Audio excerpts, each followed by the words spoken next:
언니, 나 죽고 싶어. 하윤의 떨리는 목소리가 휴대폰 너머로 전해졌습니다. 서윤은 모니터 3개가 늘어선 책상 앞에서 손을 멈췄습니다. MIT 온라인 강의 화면이 정지된 채로 남아 있었죠. 18살이지만 이미 대학 과정을 수강하는 천재였던 서윤에게 동생의 고민은 늘 하찮게 느껴졌습니다. 또 뭔 일이야? 시험 점수 때문에?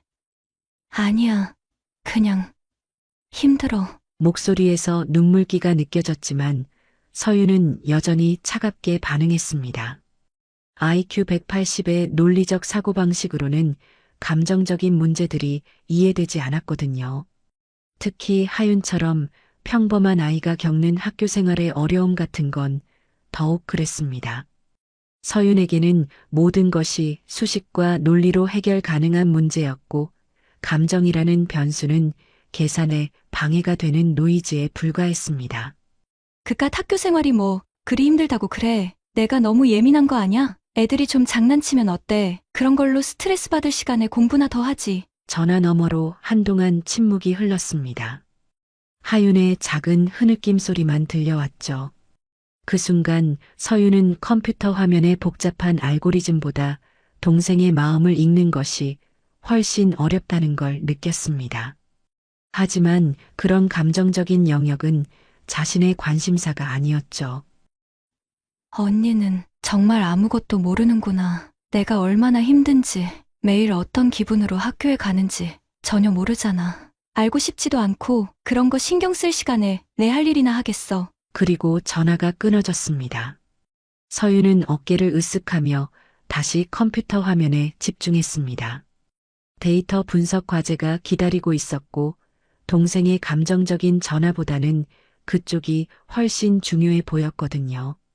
화면 속에서 복잡한 수식들이 깔끔하게 정리되어 가는 모습을 보며 서윤은 만족스러워했습니다.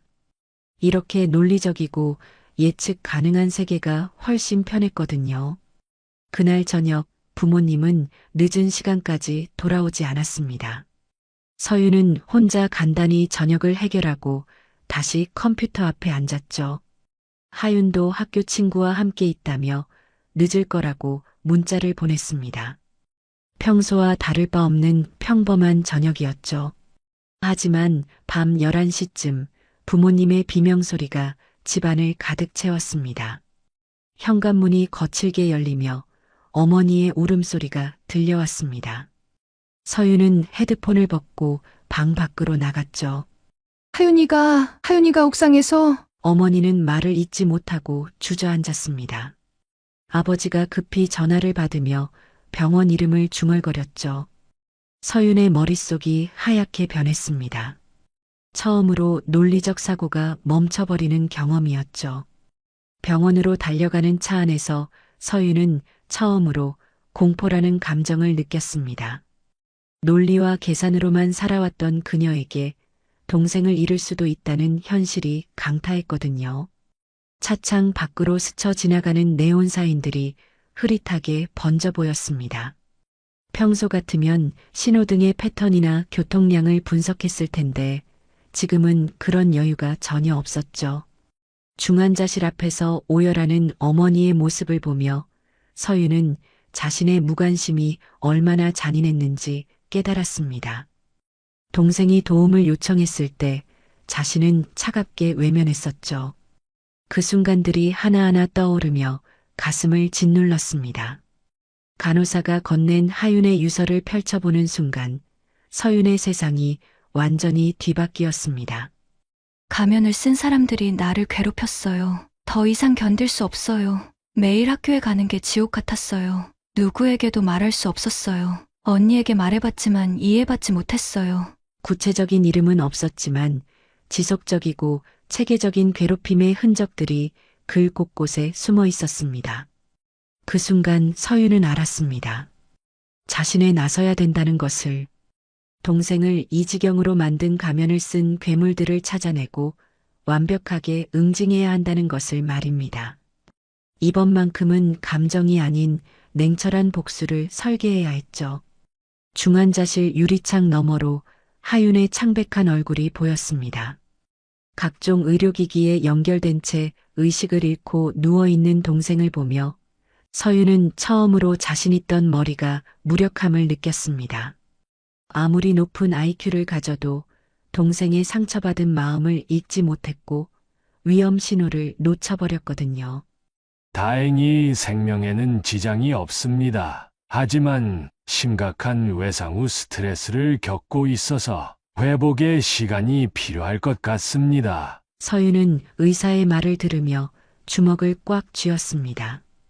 하윤의 유서를 다시 한번 꼼꼼히 읽어보니 그동안 놓쳤던 단서들이 보이기 시작했죠. 매일 화장실에서 울었어요. 점심시간이 가장 무서웠어요. 복도를 지날 때마다 속삭이는 소리가 들렸어요. 이 모든 것들이 학교에서 벌어진 일이라는 건 분명했습니다. 그 순간부터 서윤의 두뇌가 빠르게 돌아가기 시작했습니다. 감정적 충격에서 벗어나자 본능적으로 분석 모드로 전환된 거죠.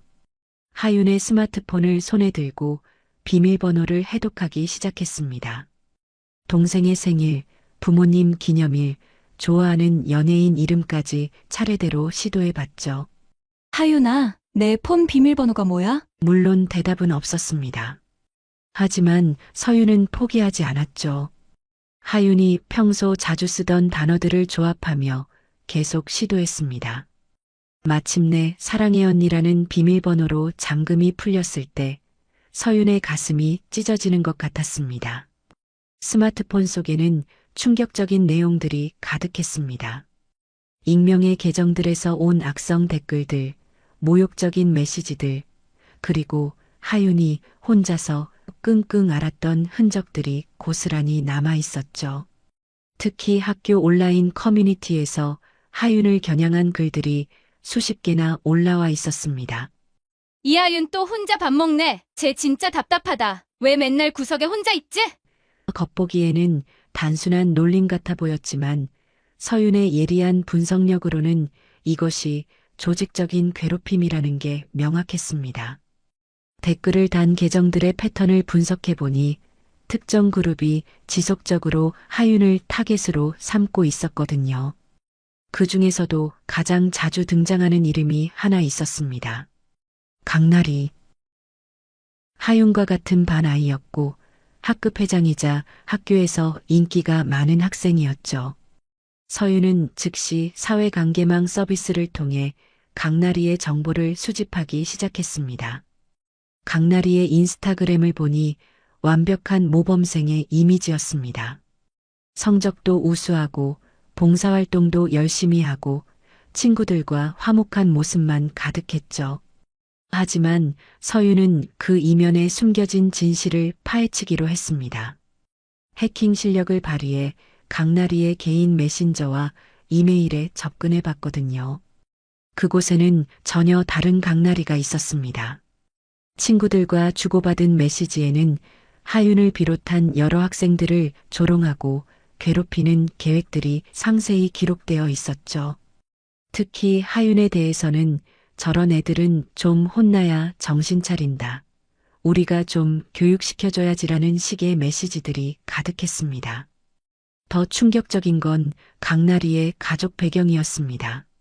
아버지는 시의원이었고 어머니는 교육부 정책국 과장이었죠. 그래서 학교에서도 함부로 건드릴 수 없는 존재였던 겁니다. 서윤은 이제 왜 하윤이 아무에게도 도움을 요청하지 못했는지 이해했습니다. 이제 알겠어. 하윤아, 내가 왜 그렇게 힘들어했는지. 서윤은 중환자실 유리창에 손을 대고 조용히 다짐했습니다. 동생을 이렇게 만든 모든 사람들에게 반드시 대가를 치르게 하겠다고요. 하지만 감정적으로 덤비지는 않을 거였습니다. 천재적 두뇌를 활용해 완벽하고 치밀한 복수를 설계할 거였죠. 그날 밤 서윤은 집에 돌아와 본격적인 조사에 착수했습니다. 강나리를 중심으로 한 가해자 그룹의 구성원들, 그들의 가족관계, 학교 내 권력 구조까지 모든 것을 파악하기 시작했죠. 복수는 한 번에 완벽하게 끝내야 했습니다. 그래야 하윤이 안전할 수 있으니까요.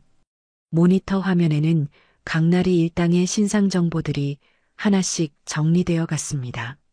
서윤의 눈에는 차가운 분노가 서려 있었죠. 이제 게임이 시작될 시간이었습니다. 다음 날 아침 서윤은 하윤의 교복을 꺼내 입었습니다. 일란성 쌍둥이라서 외모는 똑같았지만 평소 서윤은 집에서만 지내며 학교에 가본 적이 없었죠. 거울을 보며 하윤처럼 보이기 위해 표정을 연습했습니다. 차가운 눈빛 대신 순수하고 착한 미소를, 당당한 자세 대신 약간 움츠러든 어깨를 만들어냈죠. 소윤아, 어디 가는 거야? 하윤이 친구들이 걱정한다고 해서 학교에 가서 상황을 정리하고 올게요. 사실 부모님도 정신이 없는 상태였습니다. 하윤의 갑작스러운 자살 시도로 인해 무엇을 해야 할지 몰라 하고 있었거든요. 서윤이 학교에 간다고 하자 어머니는 안도의 표정을 지었습니다. 학교에 도착한 서윤은 먼저 하윤의 사물함을 확인했습니다. 그 안에는 찢어진 교과서, 지워지지 않는 유성펜으로 낙서된 노트, 그리고 죽어라라고 적힌 쪽지들이 가득했죠. 서윤의 주먹이 저절로 떨렸습니다. 이런 일들이 매일 벌어지고 있었는데 자신은 전혀 몰랐던 거였죠. 하윤아, 괜찮아? 어제 무슨 일이 있었다는데? 갑자기 뒤에서 누군가 말을 걸었습니다. 서윤은 재빠르게 하윤의 표정을 만들며 돌아봤죠. 박수연이라는 이름표를 단 여학생이 걱정스러운 표정으로 다가왔습니다. 하윤의 휴대폰에서 본 적 있는 아이였죠. 응, 괜찮아. 그냥 좀 아파서. 다행이다. 강나리가 내가 안 온다고 해서 걱정했는데. 어서 교실로 가자. 강나리가 하윤을 걱정한다고요? 서윤은 속으로 비웃었습니다. 하지만 겉으로는 하윤처럼 순진한 미소를 지었죠. 이제 본격적인 잠입이 시작되는 거였습니다.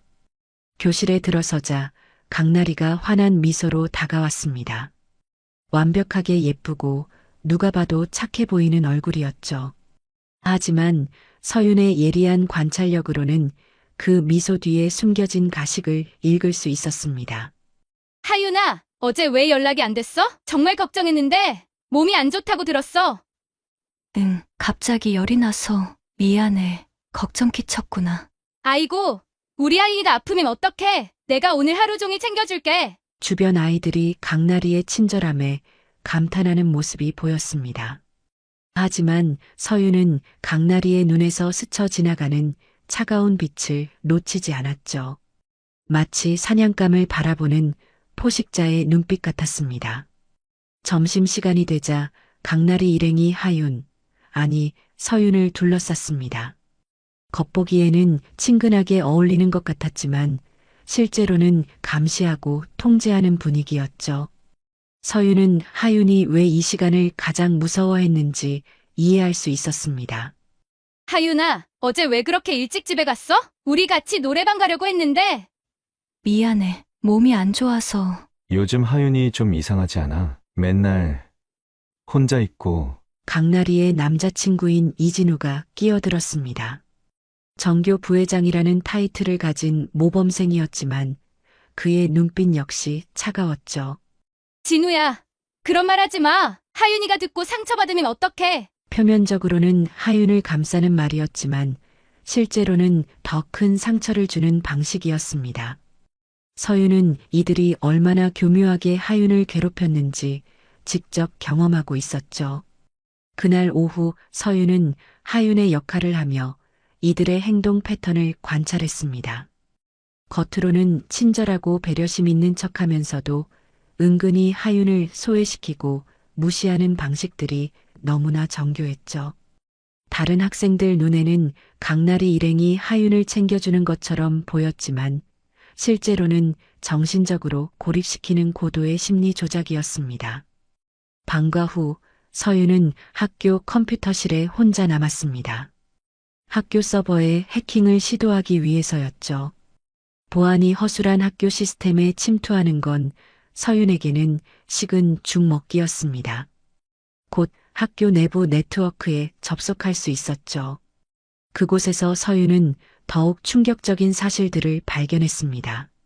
하윤에 대한 신고 내역들이 여러 차례 접수되었지만 모두 해결됨으로 처리되어 있었던 거였습니다. 특히 체육교사 송대희의 처리 내역을 보니 사건들을 축소하거나 은폐하려는 의도가 명확했죠. 이제 그림이 보이는군. 서윤은 차가운 미소를 지었습니다. 강나리의 부모가 가진 권력, 학교의 은폐 시스템, 그리고 교묘한 심리 조작까지 모든 것이 하나의 거대한 구조 안에서 하윤을 짓밟고 있었던 거였죠. 하지만 이제는 서윤이 그 게임의 규칙을 바꿀 차례였습니다. 천재적 두뇌와 해킹 실력, 그리고 무엇보다 동생에 대한 뜨거운 분노까지 모든 무기가 준비되었으니까요. 서윤은 집에 돌아와 즉시 본격적인 작전을 시작했습니다. 모니터 세계에는 강나리 일당의 모든 정보가 실시간으로 업데이트되고 있었죠. 가족관계, 성적, 교우관계, 온라인 활동 패턴까지 모든 것을 데이터베이스화했습니다. 천재적 분석력으로 이들의 약점을 하나씩 찾아내기 시작한 거였죠. 강나리의 어머니 이정민은 교육부 정책국 과장으로 일하며 깨끗한 이미지를 유지하고 있었습니다. 하지만 서윤이 해킹으로 확인한 그녀의 이메일에는 충격적인 내용들이 가득했죠. 사교육업체들과 불법적인 거래를 하고 있었고 입시 관련 기밀 정보를 빼돌리는 일까지 벌이고 있었습니다. 완벽하군. 이 정도면 충분해. 강나리의 아버지 강문석 시의원 역시 마찬가지였습니다. 표면적으로는 교육 발전을 위해 힘쓰는 정치인이었지만 실제로는 학교 운영위원회에 부당한 압력을 행사하며 딸의 비행을 은폐해왔죠. 서윤은 그들이 주고받은 모든 연락 기록을 확보했습니다. 가장 핵심적인 증거는 체육교사 송대희와 강나리 부모 간의 대화 내용이었습니다. 하윤에 대한 신고가 들어올 때마다 송대희는 강나리 아버지에게 즉시 보고했고 사건을 축소하거나 아예 없던 일로 만들어버렸던 거였죠. 그 대가로 송대희는 정기적으로 금품을 받고 있었습니다. 이제 시작이야, 하윤아. 언니가 내 복수를 해줄게. 다음 날 서윤은 다시 하윤으로 변장하고 학교에 갔습니다. 하지만 이번에는 단순한 관찰이 아니라 적극적인 개입을 할 예정이었죠. 첫 번째 타겟은 박수연이었습니다. 그녀는 강나리 패거리에 속해 있지만 완전히 악한 성격은 아니라고 판단했거든요. 점심시간 서윤은 박수연을 따로 불러냈습니다. 수연아, 너에게 하고 싶은 말이 있어. 뭔데? 강나리가 나에 대해서 뒤에서 뭔 말하는지 알고 있어? 박수연의 표정이 순간 굳어졌습니다. 서윤은 그 반응만으로도 자신의 추측이 맞다는 걸 확신했죠. 무슨 말이야? 강나리는 널 많이 챙겨주잖아. 정말 그렇게 생각해? 아니면 내가 그렇게 믿고 싶은 거야? 서윤이 박수연의 휴대폰을 슬쩍 보여주었습니다. 거기에는 강나리가 단체 채팅방에서 하윤을 조롱하는 메시지들이 그대로 드러나 있었죠. 서윤이 미리 해킹해서 준비한 증거였습니다. 이게 뭐야? 내 휴대폰에서 나온 거야. 강나리가 단체방에서 나에 대해 뭐라고 하는지 직접 봐. 박수연은 자신의 휴대폰을 확인해 보더니 얼굴이 창백해졌습니다. 평소에는 알림을 꺼놓고 지내서 몰랐지만 강나리가 하윤을 얼마나 악랄하게 조롱하고 있었는지가 적나라하게 드러났거든요. 나는 몰랐어. 진짜로 몰랐다고. 알았으면 뭐 어쩔 거였는데 강나리한테 대들 용기가 있었어? 박수연은 대답하지 못했습니다. 서윤이 정확히 급소를 찔렀거든요. 모두들 강나리의 권력을 두려워해서 감히 반대 의견을 내지 못하고 있었던 거였죠. 이제 선택해야 해. 계속 강나리 편에 설 건지 아니면 진짜 친구가 될 건지. 서윤은 박수연에게 선택권을 줬습니다. 강압적으로 끌어들이는 것보다 스스로 결정하게 만드는 것이 더 효과적이라고 판단했거든요. 천재적 심리 조작 능력을 발휘한 거였죠. 그날 오후 서윤은 학교 방송실에 잠입했습니다. 방송부 학생들이 모두 나간 틈을 이용해서였죠. 방송 시스템을 해킹하고 자신이 준비한 파일들을 업로드했습니다. 내일 아침 조회 시간에 모든 게 공개될 예정이었죠. 그 파일에는 강나리 일당이 하윤을 괴롭히는 모습을 담은 CCTV 영상들과 음성 녹음, 그리고 단체 채팅방의 대화 내용들이 편집되어 있었습니다. 물론 하윤의 실명은 모자이크 처리했지만 가해자들의 얼굴과 목소리는 선명하게 드러나 있었죠. 집으로 돌아온 서윤은 두 번째 단계를 준비했습니다. 익명으로 지역 언론사에 제보하는 거였죠. 강나리 부모의 부정행위 증거들과 함께 학교폭력 은폐 사건을 상세히 정리해서 보냈습니다. 특히 교육부 간부의 딸이 가해자라는 점을 강조했죠. 이제 도미노가 무너지기 시작할 거야. 서윤은 중환자실에 있는 하윤을 생각하며 차가운 미소를 지었습니다. 내일부터 강나리 일당의 세상이 완전히 뒤바뀔 거였거든요. 천재적 두뇌로 설계한 완벽한 복수극이 드디어 막을 올리려 하고 있었습니다. 하지만 서윤은 여기서 멈추지 않을 예정이었습니다. 이건 단지 시작일 뿐이었으니까요. 강나리 일당이 하윤에게 가한 모든 고통을 똑같이 되돌려줄 때까지 복수는 계속될 거였습니다. 다음 날 아침 학교는 완전히 뒤바뀌어 있었습니다. 조회 시간에 방송된 영상 때문에 온 학교가 발칵 뒤집혔거든요. 강나리가 하윤을 괴롭히는 모습, 이진우가 함께 비웃는 장면, 그리고 그들의 잔인한 대화 내용까지 모든 것이 적나라하게 공개되었죠. 이게 진짜야? 강나리가 정말 저런 애였어? 완전 충격인데. 평소에 그렇게 착한 척했는데. 복도 곳곳에서 학생들의 웅성거리는 소리가 들렸습니다. 서윤은 하윤으로 변장한 채 그 모습을 조용히 지켜봤죠. 계획대로 되고 있었습니다. 강나리는 창백한 얼굴로 교실에 들어왔습니다. 평소의 당당함은 온데간데였고 시선을 피하며 자리에 앉았죠. 주변 아이들의 시선이 따가웠거든요. 하윤아, 나는 강나리가 떨리는 목소리로 서윤에게 다가왔습니다. 하지만 서윤은 차갑게 외면했죠. 이제 와서 뭔 소용이야. 내가 나한테 한 짓들이 다 드러났잖아. 그건 장난이었어. 진짜 장난이었다고. 장난? 내가 죽고 싶을 정도로 괴로워하는 게 내한테는 장난이었어? 교실 안의 모든 학생들이 그들의 대화를 주목하고 있었습니다. 서윤은 일부러 목소리를 크게 해서 모두가 들을 수 있도록 했죠. 그때 박수연이 조용히 서윤 옆에 와서 앉았습니다. 어젯밤 많은 고민을 한 끝에 내린 결정이었죠. 하윤아, 미안해. 나도 잘못했어. 알면서도 모른 척했어. 박수연의 진심 어린 사과에 주변 학생들도 숙연해졌습니다. 서윤은 속으로 만족했죠. 박수연을 자신의 편으로 만드는데 성공했으니까요. 점심시간이 되자 더 큰 폭풍이 몰아쳤습니다. 지역 언론사 기자들이 학교 앞에 몰려든 거였죠. 서윤이 어젯밤 제보한 내용들이 기사화되어 나온 것이었습니다. 교육부 간부 딸, 동급생 집단 괴롭힘 가담 시의원 자녀, 학폭사건 은폐 의혹 명문고, 교사, 학교폭력 묵인하고, 금품 수수. 기사 제목들만 봐도 충격적이었습니다.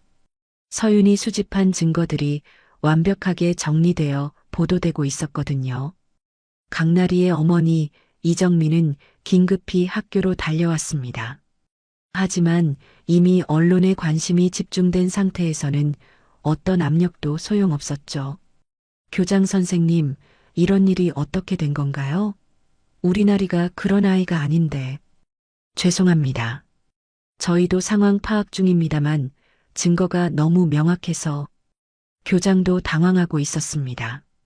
그동안 강나리 가족의 권력 때문에 눈 감아왔던 일들이 한꺼번에 터져나온 거였거든요. 서윤은 화장실에 숨어서 이 모든 상황을 스마트폰으로 지켜봤습니다. 실시간으로 올라오는 기사들, 학부모들의 분노 댓글들, 그리고 강나리를 비난하는 사회관계망 서비스 게시물들까지 모든 것이 계획대로 돌아가고 있었죠. 하지만 서윤의 복수는 여기서 끝나지 않았습니다. 오후에 체육교사 송대희를 상대로 한 결정타가 남아 있었거든요. 체육 시간, 송대희는 평소와 다름없이 수업을 진행하려 했습니다. 하지만 서윤이 미리 준비한 함정이 기다리고 있었죠. 야, 너희들 뭘 그렇게 웅성거려? 조용히 해. 선생님, 저희가 궁금한 게 있는데요. 서윤이 손을 들고 일어났습니다. 학교 폭력 신고가 들어오면 어떻게 처리하시는 건가요? 그런 건 담임 선생님께 물어봐라. 그런데 저희 담임 선생님은 체육 선생님께서 담당하신다고 하셨는데요. 혹시 신고 내용을 다른 사람에게 미리 알려주시는 건 아니시죠? 송대희의 얼굴이 순간 굳어졌습니다. 서윤이 정확히 급소를 찌른 거였죠. 그때 서윤의 스마트폰에서 알림음이 울렸습니다. 미리 설정해둔 타이머였죠. 정확히 그 순간 교육청 감사관들이 학교에 도착했다는 소식이 전해졌습니다. 송대희 선생님께서는 즉시 교장실로 오시기 바랍니다. 송대희는 창백한 얼굴로 체육관을 나갔습니다. 서윤이 제보한 증거들 때문에 긴급 조사가 시작된 거였죠.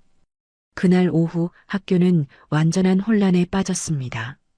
강나리는 조퇴를 했고 이진우도 학부모에게 불려가서 자리를 떴죠. 송대희는 즉시 직위해제되었고 교육청 조사관들이 학교 곳곳을 뒤지고 있었습니다. 하윤아, 이 모든 게 내가 한 거야? 박수연이 조심스럽게 물었습니다. 서윤은 의미심장한 미소만 지었죠. 중요한 건 진실이 밝혀졌다는 거 아닐까? 서윤은 집으로 돌아가는 길에 병원에 들렀습니다. 하윤의 상태를 확인하기 위해서였죠.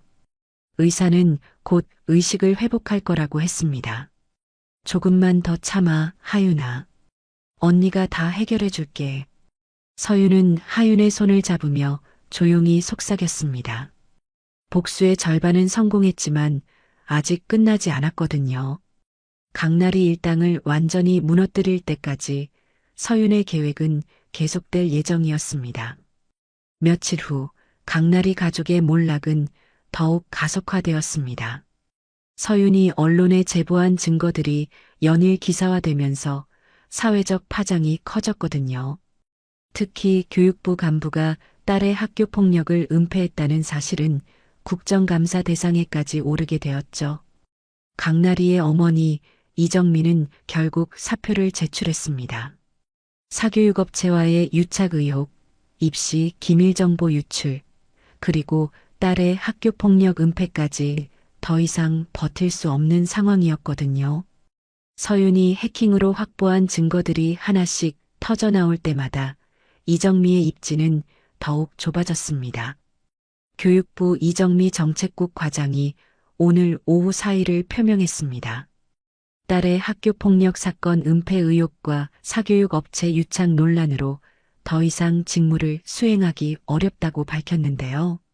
서윤은 집에서 뉴스를 보며 차가운 미소를 지었습니다.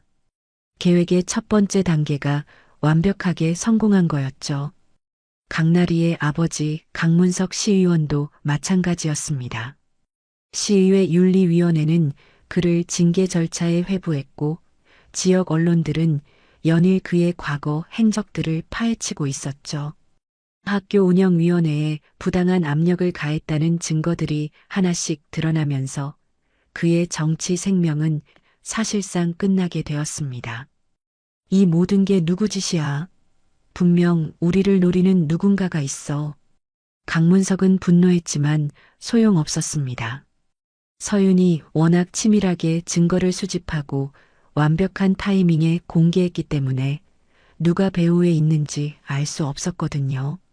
학교에서도 변화가 일어났습니다. 강나리는 결국 자퇴를 선택했죠.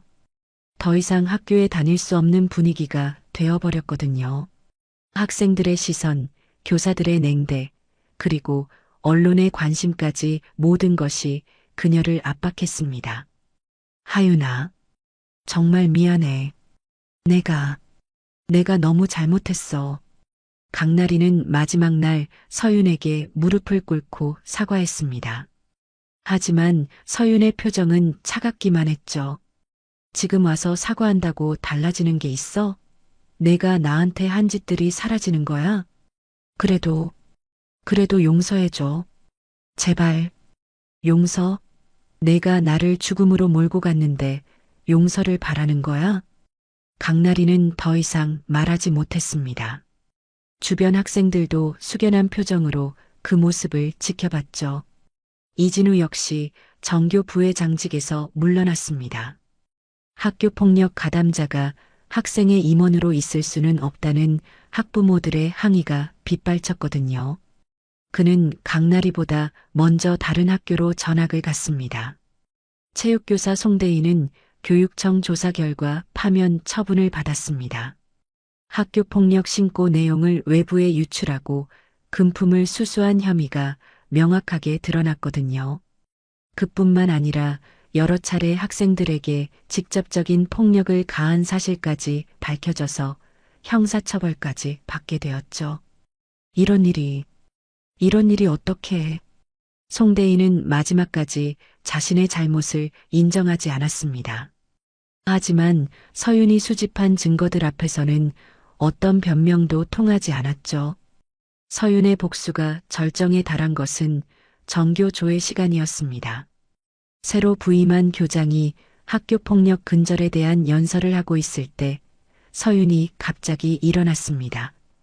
교장 선생님, 제가 한 말씀 드려도 될까요? 응? 이하윤 학생. 무슨 말을 하고 싶은 거니? 학교폭력의 피해자로서 하고 싶은 말이 있습니다. 전교생의 시선이 서윤에게 집중되었습니다. 서윤은 마이크를 받아들고 천천히 말하기 시작했죠. 여러분은 가면을 쓴 사람들과 함께 살고 있었습니다. 겉으로는 착하고 모범적인 척하지만 뒤에서는 누군가를 괴롭히고 고통스럽게 만드는 사람들과 말입니다. 강당이 조용해졌습니다. 서윤의 목소리에는 차가운 분노가 서려 있었거든요. 저는 그런 사람들 때문에 죽고 싶을 만큼 괴로웠습니다. 하지만 이제는 다릅니다. 진실이 밝혀졌고 가해자들은 대가를 치르고 있습니다. 서윤은 학생들을 천천히 둘러보며 계속했습니다. 앞으로 누군가 약한 사람을 괴롭히려고 한다면 기억하시기 바랍니다. 진실은 반드시 밝혀진다는 것을, 그리고 가해자는 언젠가 반드시 대가를 치르게 된다는 것을 말입니다. 강당의 박수 소리가 울려 퍼졌습니다. 서윤의 연설은 모든 학생들의 마음을 움직였거든요. 특히 학교폭력으로 고통받고 있던 다른 피해자들에게는 큰 용기가 되었습니다. 그날 오후 서윤은 병원으로 향했습니다. 의사로부터 하윤이 곧 의식을 회복할 거라는 소식을 들었거든요. 복수가 거의 마무리되어 가는 시점에서 동생과 마주할 준비를 해야 했습니다. 병원 중환자실에서 하윤이 천천히 눈을 떴습니다. 며칠간 의식을 잃고 있던 그녀가 마침내 깨어난 거였죠. 서윤은 하윤의 침대 옆에 앉아 그 순간을 지켜보고 있었습니다. 동생의 첫 번째 눈빛에는 혼란과 두려움이 가득했죠. 여기가 어디야? 병원이야. 넌 며칠 동안 잠들어 있었어. 하윤은 천천히 기억을 되살리려 했습니다. 옥상에서의 그 순간 더 이상 견딜 수 없었던 절망감, 그리고 뛰어내렸던 그 마지막 기억까지. 모든 것이 조각조각 떠오르면서 하윤의 눈에 눈물이 고였죠.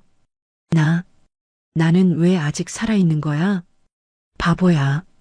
죽으면 안 되잖아. 넌 내 소중한 동생인데. 서윤의 목소리에는 처음으로 따뜻함이 섞여 있었습니다. 그동안 차가웠던 언니가 이렇게 다정하게 말하는 모습에 하윤은 당황했죠. 언니, 미안해. 정말 미안해. 나 때문에 이런 일이. 미안해할 건 내가 아니야. 널 그렇게 만든 놈들이 미안해해야 하는 거지. 하윤은 서윤의 표정에서 무언가 달라진 점을 느꼈습니다.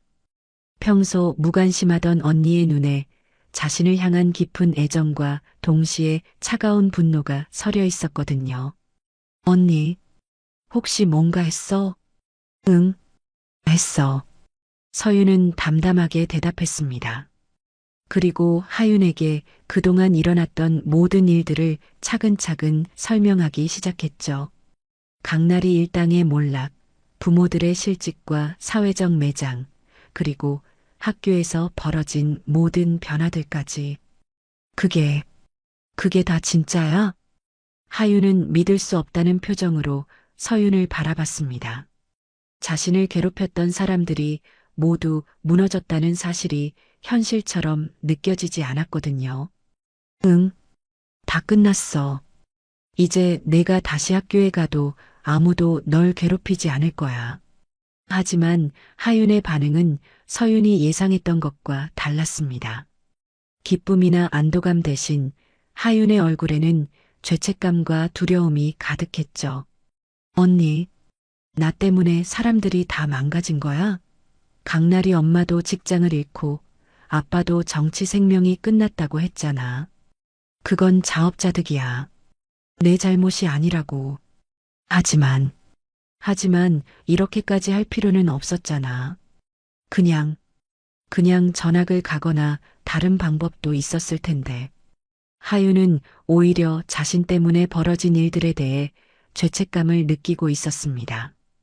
착하고 순수한 성격 때문에 자신을 괴롭힌 사람들조차 완전히 망가지는 걸 원하지 않았던 거죠. 하윤아, 넌 너무 착해. 그 착함 때문에 당한 거야. 그래도 이건 너무 심한 것 같아. 나는 그냥 괴롭힘이 멈춰지길 바랐을 뿐이야. 사람들이 완전히 무너지길 원했던 건 아니었어. 서윤은 하윤의 반응에 당황했습니다. 복수를 완성하면 동생이 기뻐할 거라고 생각했는데 오히려 죄책감에 시달리고 있었거든요.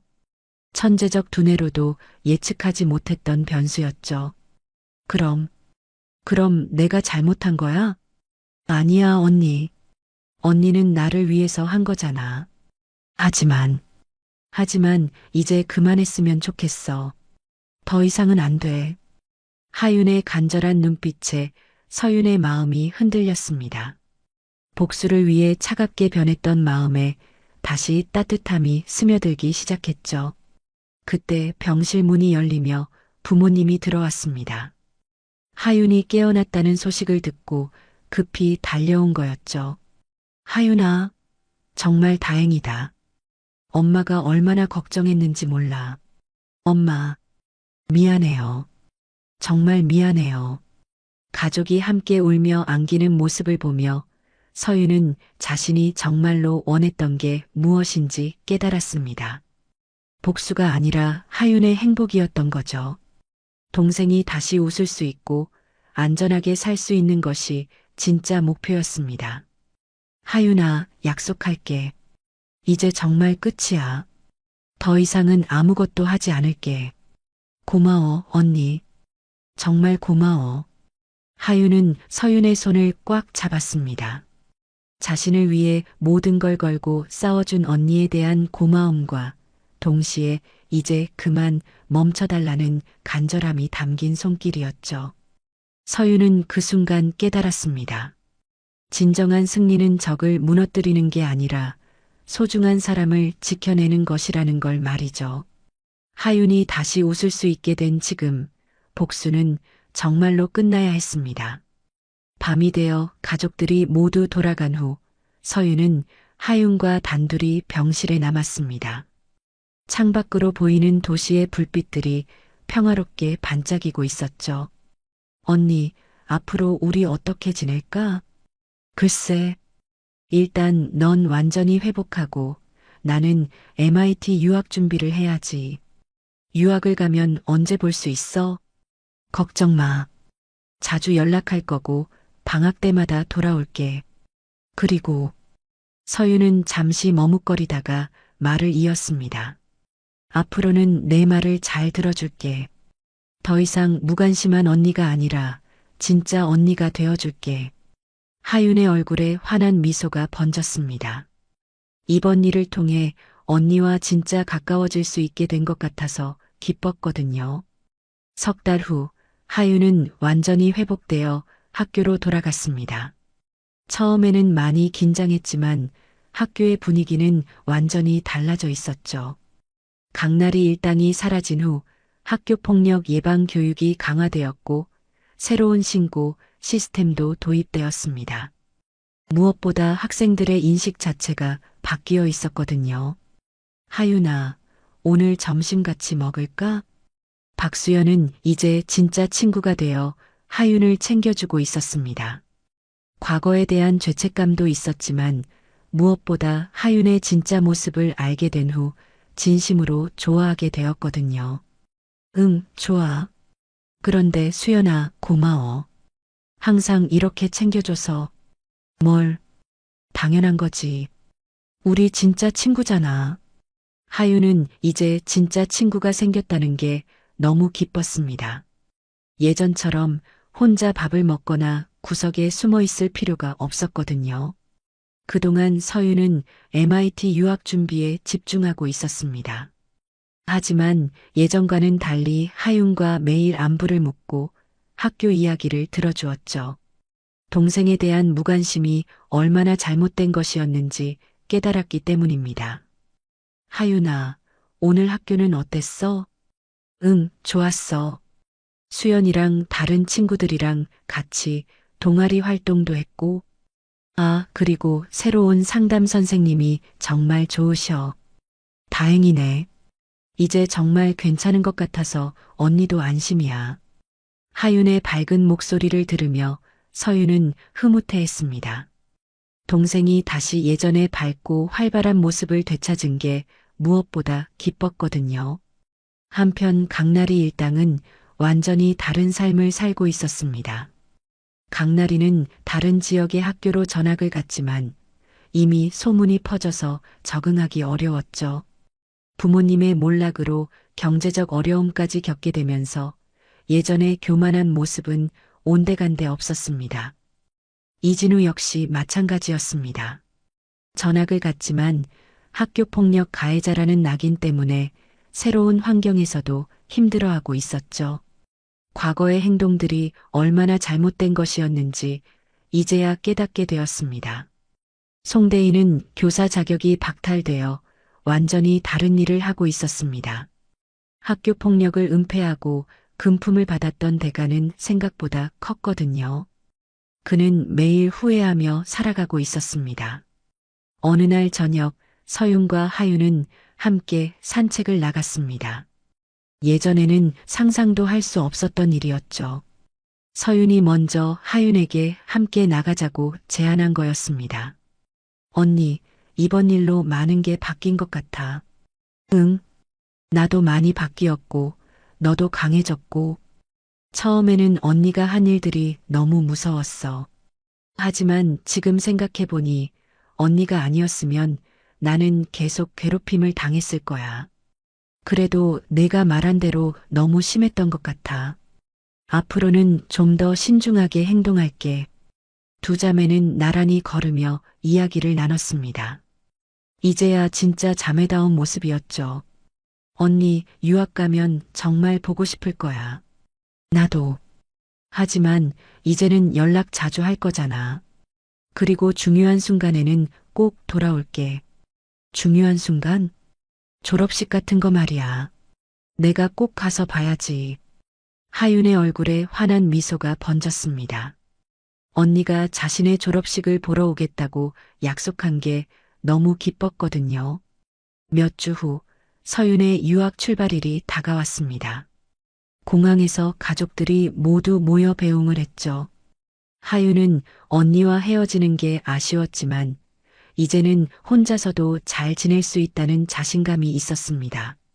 언니, 몸 조심하고 공부 열심히 해. 너도 학교 생활 잘하고 뭔 일 있으면 바로 연락해. 알았어. 그런데 언니, 응. 고마워. 정말 고마워. 나를 지켜줘서. 서윤은 하윤을 꽉 안아주었습니다. 이제야 진짜 언니다운 일을 할 수 있게 된 것 같아서 뿌듯했거든요. 당연한 거야. 넌 내 소중한 동생이니까. 1년 후 하윤의 졸업식 날이 왔습니다. 서윤은 약속대로 미국에서 돌아와 졸업식에 참석했죠. 하윤은 우수한 성적으로 졸업하게 되었고 친구들도 많이 생겼습니다.